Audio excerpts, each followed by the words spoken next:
ನಮಸ್ತೆ ಎಲ್ಲರಿಗೂ.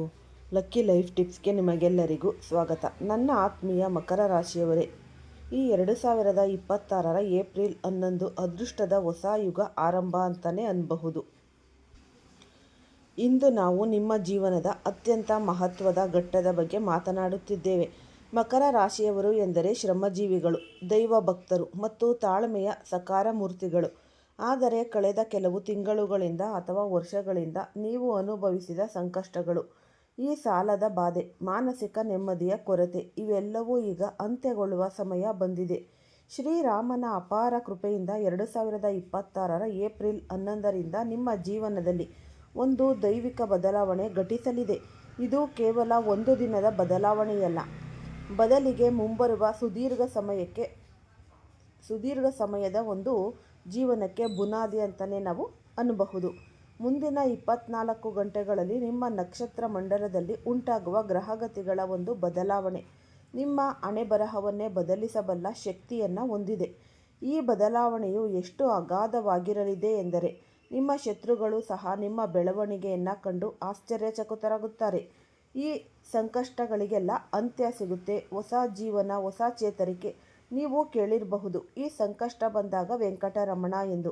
ಆದರೆ ಮಕರ ರಾಶಿಯವರಿಗೆ ಈ ಬಾರಿ ಸಾಕ್ಷಾತ್ ಶ್ರೀರಾಮಚಂದ್ರ ಮತ್ತು ಶಿವನ ಅನುಗ್ರಹ ಒಟ್ಟಿಗೆ ಲಭಿಸುತ್ತೆ. ಇದುವರೆಗೆ ನೀವು ಪಟ್ಟ ಪಾಡು ಅಷ್ಟಿಷ್ಟಲ್ಲ. ಕೆಲಸದ ಸ್ಥಳದಲ್ಲಿ ಅವಮಾನ, ಮನೆಯಲ್ಲಿ ಅಶಾಂತಿ, ಕೈಗೆ ಬಂದ ತುತ್ತು ಬಾಯಿಗೆ ಬರದಂತಹ ಒಂದು ಸ್ಥಿತಿಯ ಮನದಾಗಿತ್ತು.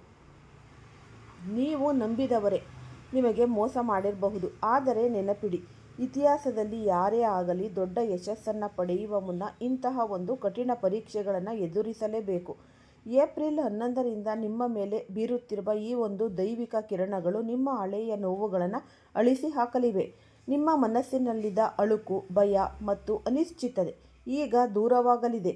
ಈ ಬದಲಾವಣೆಯು ಕೇವಲ ಆರ್ಥಿಕವಾಗಿ ಮಾತ್ರವಲ್ಲದೆ ಮಾನಸಿಕ ಮತ್ತು ದೈಹಿಕವಾಗಿಯೂ ನಿಮಗೆ ಹೊಸ ಚೈತನ್ಯವನ್ನು ನೀಡುತ್ತೆ.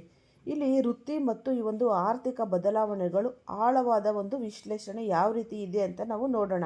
ಆರ್ಥಿಕ ಲಾಭದ ವಿಚಾರಕ್ಕೆ ಬಂದರೆ ಮಕರ ರಾಶಿಯವರು ಈಗ ಕುಬೇರ ಯೋಗವನ್ನು ಅನುಭವಿಸಲಿದ್ದಾರೆ. ಹಲವು ದಿನಗಳಿಂದ ಕೆಲಸಕ್ಕಾಗಿ ಹುಡುಕುತ್ತಿದ್ದವರಿಗೆ ಸಂದರ್ಶನವನ್ನು ನೀಡಿ ಫಲಿತಾಂಶಕ್ಕಾಗಿ ಕಾಯುತ್ತಿದ್ದವರಿಗೆ ಅನಿರೀಕ್ಷಿತ ಕರೆ ಬರಲಿದೆ. ಇದು ನಿಮ್ಮ ಅರ್ಹತೆಗಿಂತಲೂ ಹೆಚ್ಚಿನ ಸಂಬಳವಿರುವ ಕೆಲಸವಾಗುವ ಸಾಧ್ಯತೆ ಕೂಡ ಇಲ್ಲಿ ಇದೆ. ಈಗಾಗಲೇ ಉದ್ಯೋಗದಲ್ಲಿ ಇರುವವರಿಗೆ ಬಡ್ತಿ ಅಂದರೆ ಪ್ರಮೋಷನ್ ಮತ್ತು ವರ್ಗಾವಣೆಯ ಯೋಗವಿದೆ. ನಿಮ್ಮ ಕಠಿಣ ಶ್ರಮವನ್ನು ಗುರುತಿಸಲು ಮೇಲಾಧಿಕಾರಿಗಳು ಮುಂದಾಗಲಿದ್ದಾರೆ. ಶೇರ್ ಮಾರುಕಟ್ಟೆ ಆಗಿರ್ಬೋದು ಅಥವಾ ಈ ಒಂದು ಭೂ ವ್ಯವಹಾರದಲ್ಲಿ ರಿಯಲ್ ಎಸ್ಟೇಟ್ ಹಣ ಹೂಡಿಕೆ ಮಾಡಿದ್ದರೆ ಈಗ ಅದರ ದುಪ್ಪಟ್ಟು ಲಾಭವನ್ನು ನೀವು ನಿರೀಕ್ಷಿಸಬಹುದು. ಸ್ಥಗಿತಗೊಂಡಿದ್ದ ಯೋಜನೆಗಳು ಮತ್ತೆ ವೇಗ ಪಡೆಯಲಿವೆ. ಈ ರಹಸ್ಯ ಅನ್ನೋದು ಕಾಪಾಡ್ಕೋಬೇಕು, ನೀವು ಜಾಗರೂಕತೆಯಿಂದ ಇರಬೇಕು. ಇಲ್ಲಿ ಒಂದು ಪ್ರಮುಖ ವಿಷಯ, ಈ ಶುಭ ಸಮಯದಲ್ಲಿ ನೀವು ಒಂದು ನಿಯಮವನ್ನು ಪಾಲಿಸಲೇಬೇಕು. ರಹಸ್ಯ, ನಿಮ್ಮ ಸಿಗಲಿರುವ ಈ ಒಂದು ಅದೃಷ್ಟ ಅಥವಾ ನೀವು ಮಾಡಲಿರುವ ಹೊಸ ಯೋಜನೆಗಳ ಬಗ್ಗೆ ಯಾರಿಗೂ ಸಹ ಅಂದರೆ ನಿಮ್ಮ ಅತ್ಯಂತ ಆಪ್ತರಿಗೂ ಕೂಡ ಸದ್ಯಕ್ಕೆ ಹೇಳಬೇಡಿ. ನಕಾರಾತ್ಮಕ ದೃಷ್ಟಿ ನಿಮ್ಮ ಅದೃಷ್ಟಕ್ಕೆ ತಡೆ ಒಡ್ಡಬಹುದು. ನಿಮ್ಮ ಯಶಸ್ಸು ಸದ್ದಿಲ್ಲದೆ ನಡೆಯಲಿ. ನಿಮ್ಮ ಸಾಧನೆ ಜಗತ್ತಿಗೆ ಅಬ್ಬರಿಸಲಿ. ಅಸೂಯೆ ಪಡುವ ಜನರಿಂದ ಆದಷ್ಟು ದೂರವಿರಿ, ಏಕೆಂದರೆ ನಿಮ್ಮ ಏಳಿಗೆಯನ್ನು ಸಹಿಸದವರು ನಿಮ್ಮ ದಾರಿಯಲ್ಲಿ ಕಲ್ಲು ಹಾಕಲು ಪ್ರಯತ್ನಿಸಬಹುದು. ಆದರೆ ಚಿಂತಿಸಬೇಡಿ, ದೇವರ ರಕ್ಷಾ ಕವಚ ನಿಮ್ಮ ಸುತ್ತಲಿದೆ. ಆಧ್ಯಾತ್ಮಿಕ ಪರಿಹಾರಗಳು ಮಾಡ್ಕೋಬೇಕು. ದೈನಂದಿನ ಆಚರಣೆ, ನೀವು ಈ ಅದೃಷ್ಟವನ್ನು ಸ್ಥಿರವಾಗಿ ಉಳಿಸಿಕೊಳ್ಳಲು ಕೆಲವು ಸರಳ ವಿಧಾನಗಳನ್ನು ಪಾಲಿಸಲೇಬೇಕು. ಪ್ರತಿದಿನ ಬೆಳಗ್ಗೆ ಎದ್ದ ತಕ್ಷಣ ನಿಮ್ಮ ಹಸ್ತಗಳನ್ನು ನೋಡಿ ದೇವರಿಗೆ ನಮಸ್ಕರಿಸಿ. ಶ್ರೀರಾಮ ರಕ್ಷಾ ಸ್ತೋತ್ರ ಅಥವಾ ಹನುಮಾನ್ ಚಾಲೀಸವನ್ನು ಪಠಿಸುವುದು ನಿಮ್ಮ ಸುತ್ತಲಿನ ನಕಾರಾತ್ಮಕತೆಯನ್ನು ದೂರ ಮಾಡುತ್ತೆ. ಸಾಧ್ಯವಾದರೆ ನಿರ್ಗತಿಕರಿಗೆ ಅಥವಾ ಹಸಿದವರಿಗೆ ಅನ್ನದಾನವನ್ನು ಮಾಡಿ, ಇದು ನಿಮ್ಮ ಪುಣ್ಯದ ಫಲವನ್ನು ಹೆಚ್ಚಿಸುತ್ತೆ. ಮಕರ ರಾಶಿಯವರ ಜೀವನದಲ್ಲಿ ಕುಟುಂಬವೇ ದೊಡ್ಡ ಶಕ್ತಿ. ಆದರೆ ಕಳೆದ ಕೆಲವು ಸಮಯದಿಂದ ಸಣ್ಣ ಪುಟ್ಟ ವಿಷಯಗಳಿಗೂ ಮನೆಯಲ್ಲಿ ಮನಸ್ತಾಪಗಳು ಉಂಟಾಗುತ್ತಿದೆ. ಏಪ್ರಿಲ್ 11ರ ನಂತರ ಈ ಎಲ್ಲ ಕಹಿ ಘಟನೆಗಳು ಮರೆಯಾಗಲಿವೆ. ನಿಮ್ಮ ಸಂಗಾತಿಯೊಂದಿಗೆ ಇದ್ದ ಭಿನ್ನಾಭಿಪ್ರಾಯಗಳು ದೂರವಾಗಿ ಪರಸ್ಪರ ಗೌರವ ಮತ್ತು ಪ್ರೀತಿ ಹೆಚ್ಚಾಗುತ್ತೆ. ವಿಶೇಷವಾಗಿ ದೀರ್ಘಕಾಲದಿಂದ ಮಕ್ಕಳಿಲ್ಲದೆ ಸಂಕಟ ಪಡುತ್ತಿದ್ದ ದಂಪತಿಗಳಿಗೆ ಸಂತಾನ ಭಾಗ್ಯದಂತಹ ಒಂದು ಶುಭ ವಾರ್ತೆ ಕೇಳಿಬರುತ್ತೆ. ಕೇಳಿಬರುವ ಸಾಧ್ಯತೆ ಕೂಡ ದಟ್ಟವಾಗಿದೆ. ನಿಮ್ಮ ಮನೆಯ ಹಿರಿಯರ ಆರೋಗ್ಯದಲ್ಲಿ ಸುಧಾರಣೆ ಕಂಡುಬರಲಿದೆ. ಇದು ನಿಮ್ಮ ಮಾನಸಿಕ ಒತ್ತಡವನ್ನು ಗಣನೀಯವಾಗಿ ಕಡಿಮೆ ಮಾಡುತ್ತೆ. ಯಾರು ನಿಮ್ಮನ್ನು ಅರ್ಧದಲ್ಲೇ ಕೈಬಿಟ್ಟು ಹೋಗಿದ್ರು ಅಂತಹ ಹಳೆಯ ಮಿತ್ರರು ಅಥವಾ ಸಂಬಂಧಿಕರು ನಿಮ್ಮ ಯಶಸ್ಸನ್ನು ನೋಡಿ ಮತ್ತೆ ನಿಮ್ಮ ಬಳಿ ಬರಲಿದ್ದಾರೆ. ಆದರೆ ನೆನಪಿಡಿ, ಯಾರನ್ನ ಮತ್ತೆ ಹತ್ತಿರ ಸೇರಿಸಿಕೊಳ್ಬೇಕು ಎಂಬ ವಿವೇಚನೆ ನಿಮ್ಮಲ್ಲಿರಲಿ. ಮಕರ ರಾಶಿಯವರಿಗೆ ಶತ್ರುಗಳ ಕಾಟ ಈ ಹೊಸದೇನಲ್ಲ. ನಿಮ್ಮ ನೇರ ನಡೆ ನುಡಿ ಅನೇಕರಿಗೆ ಇಷ್ಟವಾಗುವುದಿಲ್ಲ. ಆದರೆ ಮುಂಬರುವ 24 ಗಂಟೆಗಳಲ್ಲಿ ನಿಮ್ಮ ವ್ಯಕ್ತಿತ್ವದಲ್ಲಿ ಒಂದು ವಿಶೇಷ ತೇಜಸ್ಸು ಕಾಣಿಸಿಕೊಳ್ಳಲಿದೆ. ನಿಮ್ಮನ್ನು ಕೆಳಕ್ಕೆ ಎಳೆಯಲು ಪ್ರಯತ್ನಿಸಿದವರು ಈಗ ತಾವಾಗಿಯೇ ಮೌನಕ್ಕೆ ಶರಣಾಗುತ್ತಾರೆ. ನಿಮ್ಮ ಪ್ರಗತಿ ಎಷ್ಟು ವೇಗವಾಗಿ ಇರಲಿದೆ ಎಂದರೆ ನಿಮ್ಮ ವಿರೋಧಿಗಳು ನಿಮ್ಮ ಮುಂದೆ ನಿಲ್ಲಲು ಧೈರ್ಯ ಮಾಡುವುದಿಲ್ಲ. ಈ ದೈವಿಕ ಶಕ್ತಿಗಳು ನಿಮ್ಮ ಪರವಾಗಿ ಕೆಲಸ ಮಾಡುತ್ತಿವೆ. ಈ ಕಾನೂನುಬದ್ಧ ಹೋರಾಟಗಳಲ್ಲಿ ಅಥವಾ ಕೋರ್ಟ್ ಕೇಸುಗಳಲ್ಲಿ ಸಿಲುಕಿಕೊಂಡಿದ್ದರೆ ತೀರ್ಪು ನಿಮ್ಮ ಪರವಾಗಿ ಬರುವ ಲಕ್ಷಣಗಳಿವೆ. ಇದು ನಿಮ್ಮ ಆತ್ಮವಿಶ್ವಾಸವನ್ನು ಹೆಚ್ಚಿಸುವುದಲ್ಲದೆ ಸಮಾಜದಲ್ಲಿ ನಿಮ್ಮ ಗೌರವವನ್ನು ದ್ವಿಗುಣಗೊಳಿಸುತ್ತೆ. ಈ ಅವಧಿಯು ಮಕರ ರಾಶಿಯ ವಿದ್ಯಾರ್ಥಿಗಳಿಗೆ ಸುವರ್ಣಾವಕಾಶ. ಏಕಾಗ್ರತೆಯ ಕೊರತೆಯಿಂದ ಬಳಲುತ್ತಿದ್ದ ವಿದ್ಯಾರ್ಥಿಗಳಿಗೆ ಈಗ ಓದಿನಲ್ಲಿ ಆಸಕ್ತಿ ಮೂಡಲಿದೆ. ವಿದೇಶಿ ಶಿಕ್ಷಣಕ್ಕೆ ಪ್ರಯತ್ನಿಸುತ್ತಿರುವವರಿಗೆ ವೀಸಾ ಅಥವಾ ಈ ಒಂದು ಪ್ರವೇಶಾತಿ ಪ್ರತಿಕ್ರಿಯೆಗಳಲ್ಲಿ ಇದ್ದ ಅಡೆತಡೆಗಳು ನಿವಾರಣೆಯಾಗಲಿವೆ. ಯುವ ಜನತೆ ಹೊಸ ಉದ್ಯಮ ಆರಂಭಿಸಲು ಯೋಚಿಸುತ್ತಿದ್ದರೆ ಹೂಡಿಕೆದಾರರು ಅಥವಾ ಹಣಕಾಸಿನ ನೆರವು ಸುಲಭವಾಗಿ ದೊರೆಯಲಿದೆ. ನಿಮ್ಮ ಸೃಜನಶೀಲತೆಗೆ ಸರಿಯಾದ ವೇದಿಕೆ ಸಿಗುವ ಕಾಲ ಇದಾಗಿದೆ. ಆಲಸ್ಯವನ್ನು ಬಿಟ್ಟು ಈ ಕಾರ್ಯ ಪ್ರವೃತ್ತಿಗಾಗಿ, ಏಕೆಂದರೆ ಕಾಲ ಯಾರಿಗಾಗಿಯೂ ಕಾಯುವುದಿಲ್ಲ. ಇಷ್ಟೆಲ್ಲ ಒಳ್ಳೆಯದಾಗುತ್ತಿದೆ ಎಂದಾಗ ಮೈ ಮರೆಯಬೇಡಿ. ಅಹಂಕಾರ ನಿಮ್ಮ ತಲೆಗೆ ಏರಬಾರದು. ಸಫಲತೆ ಸಿಕ್ಕಾಗ ಎಷ್ಟು ವಿನಮ್ರವಾಗಿರುತ್ತೀರೋ ಅಷ್ಟು ದೀರ್ಘಕಾಲದವರೆಗೆ ಆ ಸುಖ ನಿಮ್ಮದಾಗಿರುತ್ತೆ. ಯಾರಿಗೂ ಮೋಸ ಮಾಡಬೇಡಿ ಮತ್ತು ಅಧರ್ಮದ ಹಾದಿಯಲ್ಲಿ ಹಣ ಗಳಿಸಲು ಮುಂದಾಗಬೇಡಿ. ದೇವರು ನಿಮಗೆ ಈ ಒಂದು ಅದ್ಭುತ ಅವಕಾಶವನ್ನು ನೀಡುತ್ತಿದ್ದಾನೆ. ಇದನ್ನು ಎರಡೂ ಕೈಗಳಿಂದ ಬಾಚಿಕೊಳ್ಳಿ. ಶ್ರೀರಾಮನ ನಾಮಸ್ಮರಣೆ ಮಾಡುತ್ತಾ ಮುನ್ನಡೆಯಿರಿ. ನಿಮ್ಮ ಬದುಕಿನ ಕತ್ತಲೆ ದೂರವಾಗಿ ಬೆಳಕು ಮೂಡುವ ಸಮಯ ಇದು. ನಂಬಿಕೆಯೇ ಜೀವನ. ಆ ನಂಬಿಕೆಯನ್ನು ದೇವರ ಮೇಲೆ ಇಡಿ. ನಿಮ್ಮ ಜೀವನದಲ್ಲಿ ದಶಕಗಳ ಕಾಲ ಕಾಯುತ್ತಿದ್ದ ಈ ಒಂದು ಸಂದರ್ಭ ಈಗ ಒದಗಿ ಬಂದಿದೆ. ನ್ಯಾಯದ ದೇವತೆ ಕರ್ಮಫಲದಾತನಾದ ಶನಿದೇವನು ನಿಮ್ಮ ರಾಶಿಯ ಮೇಲೆ ವಿಶೇಷ ಅನುಗ್ರಹವನ್ನು ವರ್ಷಿಸಲು ನಿಮಗೆ ಸಜ್ಜಾಗಿದ್ದಾನೆ. ಈ ಏಪ್ರಿಲ್ 11ರಿಂದನೇ ನಿಮಗೆ ಈ 14 ಅಂದರೆ 2026ರವರೆಗಿನ ಈ ಒಂದು 4 ದಿನಗಳು ಕೇವಲ ದಿನಾಂಕಗಳಲ್ಲ. ಇವು ನಿಮ್ಮ ಬದುಕಿನ ದಿಕ್ಕನ್ನೇ ಬದಲಿಸುವ ಮಹಾ ಕಾಲಘಟ್ಟಗಳು. ಈ ಅವಧಿಯಲ್ಲಿ ಆಕಾಶ ಮಂಡಲದಲ್ಲಿ ಅತ್ಯಂತ ಶಕ್ತಿಯುತವಾದ ಈ ಶಶ ಮಹಾಪುರುಷ ಯೋಗ ನಿರ್ಮಾಣವಾಗುತ್ತಿದೆ. ಶನಿದೇವನು ತನ್ನ ಸ್ವಕ್ಷೇತ್ರದಲ್ಲಿ ಬಲಿಷ್ಠನಾಗಿರುವುದರಿಂದ ಈ ಯೋಗವು ನಿಮ್ಮ ಆರ್ಥಿಕ ಸ್ಥಿತಿಯನ್ನು ಸುಧಾರಿಸುವುದಲ್ಲದೆ ಸಮಾಜದಲ್ಲಿ ನಿಮಗೆ ಸಿಗಬೇಕಾದ ಗೌರವ ಮತ್ತು ಸ್ಥಾನಮಾನವನ್ನು ಮರಳಿ ತಂದುಕೊಡಲಿದೆ. ಇದರ ಜೊತೆಗೆ ಕಾಲಸರ್ಪ ಯೋಗದ ಪ್ರಭಾವವೂ ಇರಲಿದ್ದು ಇದು ನಿಮ್ಮ ಶತ್ರುಗಳ ಸಂಚನ್ನು ಧೂಳಿಪಟ ಮಾಡಿ ವಿಜಯದ ಹಾದಿಯನ್ನು ಸುಗಮಗೊಳಿಸುತ್ತೆ. ಕಳೆದ ಕೆಲವು ತಿಂಗಳುಗಳಿಂದ ನೀವು ಅನುಭವಿಸುತ್ತಿದ್ದ ಮಾನಸಿಕ ಒತ್ತಡ, ಹಣಕಾಸಿನ ಮುಗ್ಗಟ್ಟು ಮತ್ತು ಅನಿಶ್ಚಿತತೆ ಈಗ ದೂರವಾಗುವ ಸಮಯ. ಈ 4 ದಿನಗಳಲ್ಲಿ ನೀವು ಕೈ ಹಾಕುವ ಪ್ರತಿಯೊಂದು ಕೆಲಸದಲ್ಲೂ ಯಶಸ್ಸು ನಿಮ್ಮದಾಗಲಿದೆ. ಹಳೆಯ ಬಾಕಿ ಉಳಿದಿರುವ ಕೆಲಸಗಳು ಯಾವುದೇ ಅಡೆತಡೆಯಿಲ್ಲದೆ ಪೂರ್ಣಗೊಳ್ಳಲಿವೆ. ದೈವ ಬಲವು ನಿಮ್ಮ ಬೆನ್ನಿಗೆ ಇರುವುದರಿಂದ ಅಸಾಧ್ಯವೆಂದು ಭಾವಿಸಿದ್ದ ಕಾರ್ಯಗಳು ಸಹ ಇಲ್ಲಿ ಲೀಲಾಜಾಲವಾಗಿ ನೆರವೇರಲಿವೆ. ಈ ಒಂದು ವಿಶೇಷ ಅವಧಿಯಲ್ಲಿ ನಿಮ್ಮ ಆದಾಯದ ಮೂಲಗಳು ಹೆಚ್ಚಾಗಲಿವೆ. ರಾಜಕೀಯ ಕ್ಷೇತ್ರದಲ್ಲಿ ಗುರುತಿಸಿಕೊಳ್ಳಲು ಬಯಸುವವರಿಗೆ ಇದು ಸುವರ್ಣಾವಕಾಶ. ಸಮಾಜದ ಗಣ್ಯ ವ್ಯಕ್ತಿಗಳ ಪರಿಚಯವಾಗಲಿದ್ದು ನಿಮ್ಮ ಪ್ರಭಾವ ಮತ್ತು ದರ್ಪ ಹೆಚ್ಚಾಗಲಿದೆ. ಸಂಬಂಧಿಕರು ಮತ್ತು ಸ್ನೇಹಿತರಿಂದ ನಿರೀಕ್ಷಿತ ಸಹಕಾರ ದೊರೆಯಲಿದ್ದು ಅವರು ನಿಮ್ಮ ಪ್ರಗತಿಯಲ್ಲಿ ಪ್ರಮುಖ ಪಾತ್ರ ವಹಿಸಲಿದ್ದಾರೆ.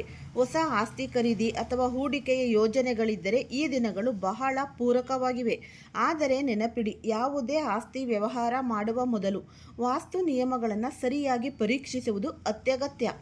ಮನೆಯಲ್ಲಿ ನೆಮ್ಮದಿಯ ವಾತಾವರಣ ನೆಲೆಸುತ್ತೆ. ವಿಶೇಷವಾಗಿ ನಿಮ್ಮ ಮಕ್ಕಳಿಂದ ಶುಭ ವಾರ್ತೆಗಳನ್ನು ಕೇಳ್ತೀರಾ. ಇದು ನಿಮ್ಮ ಮನಸ್ಸಿಗೆ ಅಪಾರ ಸಂತೋಷವನ್ನು ನೀಡುತ್ತೆ. ದಂಪತಿಗಳ ನಡುವೆ ಇದ್ದ ಸಣ್ಣ ಪುಟ್ಟ ಭಿನ್ನಾಭಿಪ್ರಾಯಗಳು ದೂರವಾಗಿ ಬಾಂಧವ್ಯ ಮತ್ತಷ್ಟು ಗಟ್ಟಿಯಾಗುತ್ತೆ. ದೀರ್ಘಕಾಲದಿಂದ ಸಂತಾನ ಭಾಗ್ಯಕ್ಕಾಗಿ ಕಾಯುತ್ತಿದ್ದವರಿಗೆ ಈ ಅವಧಿಯಲ್ಲಿ ಸಿಹಿ ಸುದ್ದಿ ಸಿಗುವ ಸಾಧ್ಯತೆಗಳು ದಟ್ಟವಾಗಿವೆ.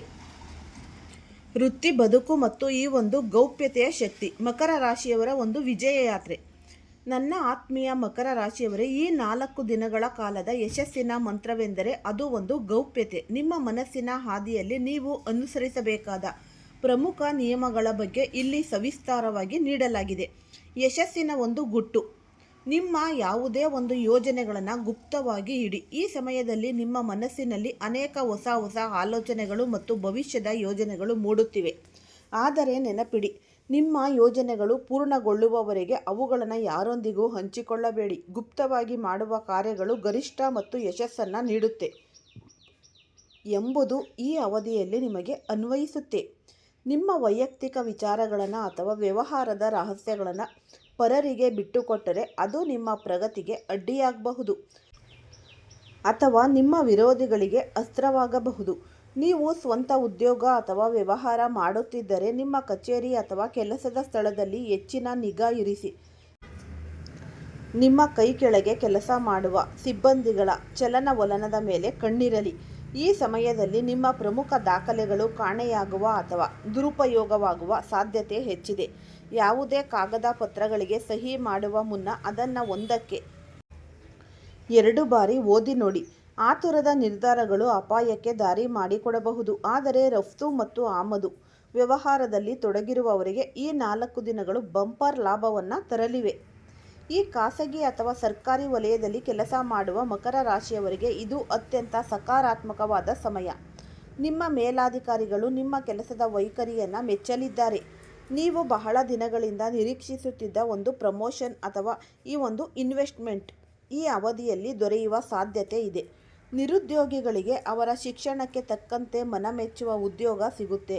ವಿಶೇಷವಾಗಿ ಈ ಕಾನೂನು ಅಭ್ಯಾಸ ಮಾಡುತ್ತಿರುವ ವಿದ್ಯಾರ್ಥಿಗಳಿಗೆ ಅಥವಾ ನ್ಯಾಯಾಂಗ ಕ್ಷೇತ್ರದಲ್ಲಿರುವವರಿಗೆ ದೊಡ್ಡ ಮಟ್ಟದ ಯಶಸ್ಸು ಮತ್ತು ಗೌರವ ಸಿಗುತ್ತೆ. ಈ 4 ದಿನಗಳಲ್ಲಿ ಹಣದ ಹರಿವು ಹೆಚ್ಚಾಗುತ್ತೆ. ಅನಿರೀಕ್ಷಿತ ಮೂಲಗಳಿಂದ ಧನ ಲಾಭವಾಗಲಿದೆ. ಆದರೆ ಈ ಸಮಯದಲ್ಲಿ ನಿಮ್ಮ ಹತ್ತಿರವೇ ಬಂದು ಹಣದ ಸಹಾಯ ಕೇಳಬಹುದು. ಎಷ್ಟೇ ಆಪ್ತರಾಗಿದ್ದರೂ ಈ 4 ದಿನಗಳಲ್ಲಿ ಯಾರಿಗೂ ದೊಡ್ಡ ಮೊತ್ತದ ಈ ಸಾಲವನ್ನು ನೀಡಬೇಡಿ. ಈ ಸಮಯದಲ್ಲಿ ನೀಡಿದ ಸಾಲವು ಮರಳಿ ಬರುವುದು ತುಂಬ ಕಷ್ಟವಾಗಬಹುದು ಅಥವಾ ನಿಮ್ಮ ಆರ್ಥಿಕ ಸಮತೋಲನವನ್ನು ತಪ್ಪಿಸಬಹುದು. ಹಣಕಾಸಿನ ಹೂಡಿಕೆ ಮಾಡುವಾಗ ನುರಿತವರ ಸಲಹೆ ಪಡೆಯಿರಿ. ಯಾರು ವಿದೇಶಕ್ಕೆ ಹೋಗಿ ಕೆಲಸ ಮಾಡಲು ಅಥವಾ ಉನ್ನತ ಶಿಕ್ಷಣ ಪಡೆಯಲು ಪ್ರಯತ್ನಿಸುತ್ತಿದ್ದಾರೋ ಅವರಿಗೆ ಈ 4 ದಿನಗಳಲ್ಲಿ ವೀಸಾ ಅಥವಾ ಪ್ರವೇಶಾತಿ ವಿಚಾರಗಳಲ್ಲಿ ಶುಭ ಸುದ್ದಿ ಸಿಗುತ್ತೆ. ನಿಮ್ಮ ಪ್ರಯತ್ನಗಳನ್ನು ಅರ್ಧಕ್ಕೆ ನಿಲ್ಲಿಸಬೇಡಿ. ಶನಿದೇವನ ಕೃಪೆಯಿಂದ ವಿದೇಶಿ ನೆಲದಲ್ಲಿ ನೆಲೆಸುವ ನಿಮ್ಮ ಕನಸು ನನಸಾಗುವ ಕಾಲ ಹತ್ತಿರದಲ್ಲಿದೆ. ಮಕರ ರಾಶಿಯವರೇ, ಬದುಕಿನ ಸಮತೋಲನವನ್ನು ಕಾಪಾಡಿಕೊಳ್ಳಲು ನೀವು ಈ ರೀತಿಯ ಅಂಶಗಳನ್ನು ನಿಮಗೆ ದಾರಿದೀಪವಾಗುತ್ತೆ. ಈ 4 ದಿನಗಳು ನಿಮ್ಮ ಭಾವನಾತ್ಮಕ ಜೀವನದಲ್ಲಿ ಹೊಸ ಸಂಚಲನ ಮೂಡಿಸುತ್ತೆ. ಸಂಗಾತಿಯನ್ನು ಹುಡುಕುತ್ತಿರುವವರಿಗೆ ಈ ಅವಧಿಯಲ್ಲಿ ಯೋಗ್ಯ ಸಂಬಂಧಗಳು ಕೂಡಿಬರುತ್ತೆ. ನೀವು ಯಾರನ್ನಾದರೂ ಇಷ್ಟಪಡುತ್ತಿದ್ದರೆ ಪ್ರೀತಿಯನ್ನು ನಿವೇದಿಸಲು ಇದು ಸಕಾಲ. ನಿಮ್ಮ ಪ್ರೇಮ ವಿವಾಹಕ್ಕೆ ಮನೆಯವರ ಒಪ್ಪಿಗೆ ಸಿಗುವ ಸಾಧ್ಯತೆಗಳು ಹೆಚ್ಚು. ದಂಪತಿಗಳ ನಡುವೆ ಈ ಹಿಂದೆ ಇದ್ದ ಮನಸ್ತಾಪಗಳು ಹಿರಿಯರ ಮಧ್ಯಸ್ಥಿಕೆಯಿಂದ ಬಗೆಹರಿಯುತ್ತೆ. ಕುಟುಂಬದೊಂದಿಗೆ ಸಣ್ಣ ಪ್ರವಾಸ ಅಥವಾ ಧಾರ್ಮಿಕ ಸ್ಥಳಗಳಿಗೆ ಭೇಟಿ ನೀಡುವ ಯೋಜನೆಯನ್ನು ರೂಪಿಸುವಿರಿ. ಇದು ನಿಮ್ಮ ಸಂಬಂಧವನ್ನು ಮತ್ತಷ್ಟು ಗಟ್ಟಿಗೊಳಿಸುತ್ತೆ. ಬದಲಾಗುತ್ತಿರುವ ಹವಾಮಾನವು ನಿಮ್ಮ ಆರೋಗ್ಯದ ಮೇಲೆ ಸ್ವಲ್ಪ ಪರಿಣಾಮ ಬೀರಬಹುದು. ವಿಶೇಷವಾಗಿ ಗಂಟಲು ನೋವು, ಶೀತ ಅಥವಾ ಸೋಂಕುಗಳ ಬಗ್ಗೆ ಜಾಗರೂಕರಾಗಿರಿ. ನಿಮ್ಮ ರೋಗ ನಿರೋಧಕ ಶಕ್ತಿಯನ್ನು ಹೆಚ್ಚಿಸಿಕೊಳ್ಳಲು ಯೋಗ ಮತ್ತು ಧ್ಯಾನವನ್ನು ರೂಢಿಸಿಕೊಳ್ಳಿ. ಹೊರಗಿನ ಎಣ್ಣೆ ಪದಾರ್ಥಗಳು ಮತ್ತು ಮಸಾಲೆಯುಕ್ತ ಆಹಾರದಿಂದ ದೂರವಿರುವುದು ಒಳಿತು. ಮನೆಯಲ್ಲಿ ತಯಾರಿಸಿದ ತಾಜಾ ಆಹಾರಕ್ಕೆ ಆದ್ಯತೆಯನ್ನು ನೀಡಿ. ಅತಿಯಾದ ಆಲೋಚನೆಯಿಂದ ಮಾನಸಿಕ ಒತ್ತಡ ಉಂಟಾಗಬಹುದು. ಆದ್ದರಿಂದ ಧನಾತ್ಮಕ ಚಿಂತನೆಗಳನ್ನು ಬೆಳೆಸಿಕೊಳ್ಳಿ. ನಿಮ್ಮ ಏಳಿಗೆಯನ್ನು ಕಂಡು ಹೊಟ್ಟೆ ಕಿಚ್ಚು ಪಡುವವರು ಅಥವಾ ನಿಮ್ಮ ವಿರೋಧಿಗಳು ನಿಮ್ಮನ್ನು ಪ್ರಚೋದಿಸಲು ಪ್ರಯತ್ನಿಸಬಹುದು. ಆದರೆ ನೀವು ಶಾಂತವಾಗಿರಿ. ನಿಮ್ಮ ಮಾತು ಮೃದುವಾಗಿರಲಿ. ಕಠೋರ ಶಬ್ದಗಳು ನಿಮ್ಮ ಕೆಲಸವನ್ನು ಕೆಡಿಸಬಹುದು. ನಕಾರಾತ್ಮಕ ವ್ಯಕ್ತಿಗಳ ಸಹವಾಸವನ್ನು ಬಿಟ್ಟು ನಿಮ್ಮ ಗುರಿಯತ್ತ ಮಾತ್ರ ನೀವು ಗಮನ ಹರಿಸಿ. ಈ 4 ದಿನಗಳಲ್ಲಿ ಪ್ರತಿದಿನ ಸಂಜೆ ಶನಿ ದೇವಸ್ಥಾನಕ್ಕೆ ಭೇಟಿ ನೀಡಿ ಅಥವಾ ಮನಸ್ಸಿನಲ್ಲಿಯೇ ಶನಿದೇವನ ಮುಂದೆ ಎಳ್ಳೆಣ್ಣೆಯ ದೀಪವನ್ನು ಹಚ್ಚಿ ಓಂ ಶನೇಶ್ವರಾಯ ನಮಃ ಮಂತ್ರವನ್ನು 108 ಬಾರಿ ಜಪಿಸಿ. ಇದರಿಂದ ನಿಮ್ಮ ಕೆಲಸಗಳಲ್ಲಿರುವ ಅಡೆತಡೆಗಳು ನಿವಾರಣೆಯಾಗಿ ಶನಿದೇವನ ಪೂರ್ಣ ಆಶೀರ್ವಾದ ನಿಮಗೆ ಲಭಿಸುತ್ತೆ. ಈ ಉಪಯುಕ್ತವಾದ ಮಾಹಿತಿ ನಿಮ್ಮೆಲ್ಲರಿಗೂ ಕೂಡ ಇಷ್ಟ ಆಗಿದೆ ಅಂತ ಭಾವಿಸ್ತೀನಿ. ಇಷ್ಟ ಆಗಿದ್ರೆ ಈ ವಿಡಿಯೋ ಫಸ್ಟಿಂದ ಹಿಡಿದು ಕೊನೆ ತನಕ ಸ್ಕಿಪ್ ಮಾಡ್ದಲೇ ನೋಡಿ, ಉಪಯುಕ್ತವಾದ ಮಾಹಿತಿ ನಿಮಗೆ ಲಭಿಸುತ್ತೆ.